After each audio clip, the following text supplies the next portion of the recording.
weird for us. Very, very strange. This is so weird, and we haven't really prepared a speech or anything. And the main thing is our sense of shock and surprise, even after all this time.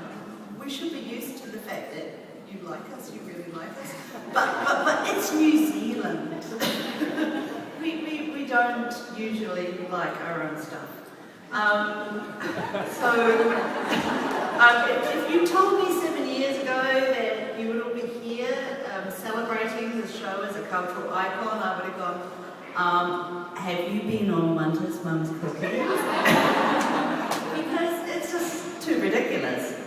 You want to chip it? Well, I just want to do something because, when we sat in the room with the boar investment table, which had a leg falling off for many years, we dreamed it would end up like this. We knew it deep down,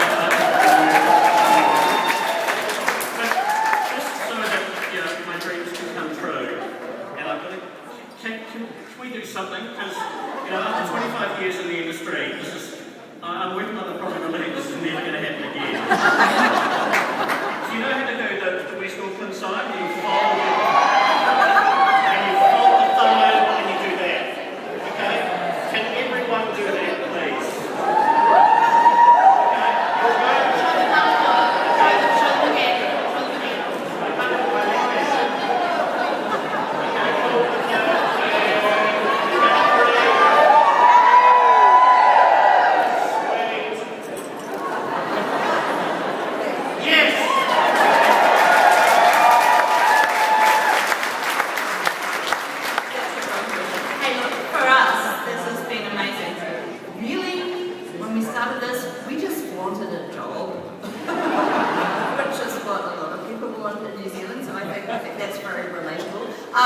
And we just wanted a job, and this idea, I've told the story hundreds of times about why it happened, but it has been the most incredible pleasure and joy for us to write this show. It hasn't always been easy, but it has been quite gratifying, humbling, and shocking to see the uptake that the show has had.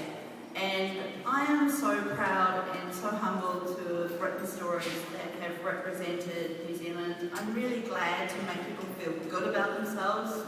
I'm really glad that people watch New Zealand drama, and big ups to New Zealand On Air. You don't know who they are, but hey, we're like doctors. We just work for the government. No, this is not an industry. We're actually public servants when it comes down to it, and I think everybody should know that. So, but it is just so amazing to think that you have felt good about us, and I'm so humbled and gratified to meet so many people who have come here especially today to celebrate this, who are fans, and talking to you guys, oh wow, you rock. And I'm really glad to have made you happy, because that's what drama is all about. Drama and comedy is all about entertaining people, making them feel good about themselves, exploring our world, looking at ideas, hopefully in a really fun way, which is what the show is about. And please don't steal anything before you leave. You'll get a bad name. This is where the real people come into the museum, and that's the joy of this. So I think that Outrageous Gets Up from Shortman Street is the bedrock from which we all work, all of us. That'll be the next exhibition, I hope so. And Outrageous has lifted it to another level. So I've just been delighted to have been part of a resurgence in a love for ourselves, which I saw in music and now in drama. And thank you all for coming, and I hope you enjoyed.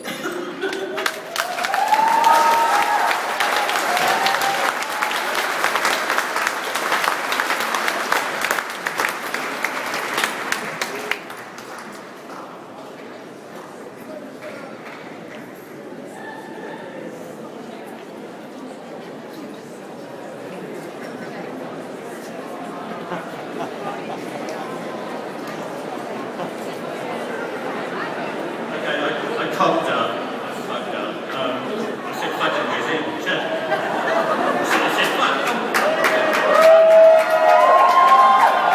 The old crowd, number one.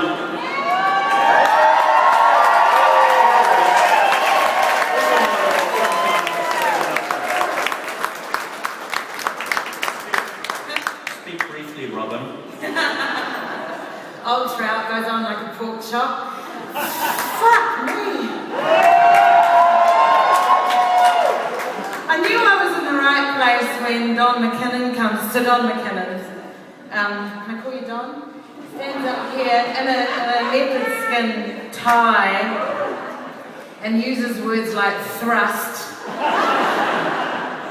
in a speech. I feel a bit alone up here, so all the Outrageous Fortune actors, can you just come and stand on stage?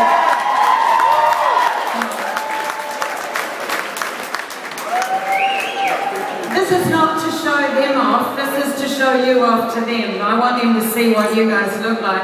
It's amazing that you guys have come. I particularly want to thank I want to thank the fans. I want to thank all the people that have flown up from Wellington and Christchurch to be here tonight. I also want to thank the members of the forum who've come here, who've been writing so religiously about the show. Here you are, since the beginning, and you've turned up here tonight and you've shown your faces, which is really brave. She lives.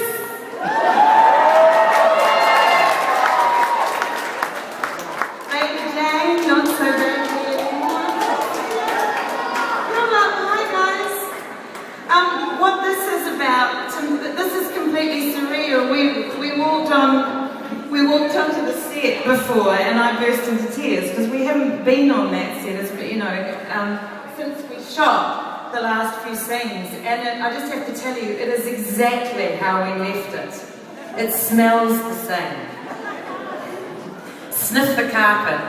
You know what I mean. It's that kind of lovely sort of mix of sweat and beer, and Sparky's growing his hair again, you can see.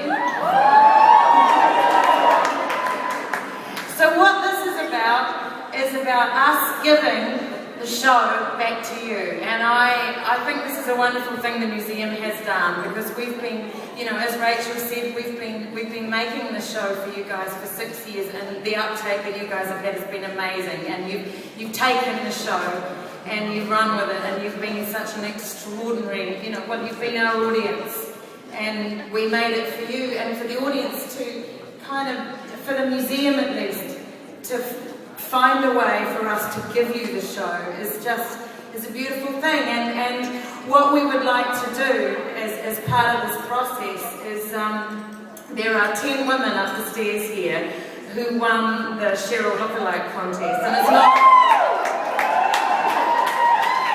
it's obviously because of how they look, but it's how they've lived their lives. And I've had an opportunity to talk to a lot of them, and they all, they smoke, they drink, they work, and they've got awesome families. And this is why Rachel wrote the show, is for these women and for these mothers and these families. So these ladies are going to lead us all into the exhibition. So here you go, the real Cheryl.